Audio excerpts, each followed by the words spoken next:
L'histoire d'Abu Lahab, l'oncle du prophète Mohammed Abu Lahab, de son vrai nom Abd al-Uzza ibn Abd al-Muttalib, était l'un des oncles paternels du prophète Mohammed. Il faisait partie de la noble tribu des Banu Hashim à la Mecque. Malgré ce lien de sang, il fut l'un des plus grands ennemis de l'islam et de son neveu dès les premiers instants de la révélation. Lorsque le prophète reçut la révélation de l'ange Jibril, Gabriel, il fut chargé d'appeler son peuple à adorer Allah seul, sans associer d'autres divinités. Pour annoncer son message publiquement, il monta un jour sur le mont Safa et appela les tribus de Quraysh à écouter son avertissement. Mais Abu Lahab se distingua par son hostilité. Devant tout le monde, il interrompit le prophète et s'écria avec mépris « Que périssent tes mains! Est-ce pour cela que tu nous as réunis ?» Cette parole arrogante et moqueuse marqua le début d'une opposition directe et persistante à l'islam.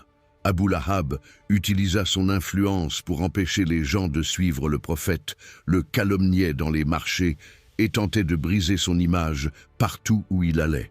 La femme d'Abu Lahab, Jamil, Arwa bint Harb, était tout aussi virulente que lui.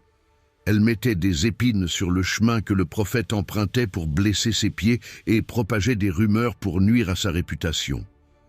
Elle est mentionnée dans le Coran comme la porteuse de bois, symbole de celui qui alimente le feu de la haine ou du châtiment.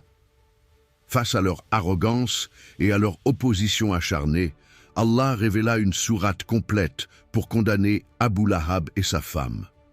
Cette sourate est exceptionnelle car elle cite nommément un ennemi du prophète, 1. Que périssent les mains d'Abu Lahab et qu'il périsse lui-même. 2. Sa richesse ne lui servira à rien, ni ce qu'il a acquis. 3.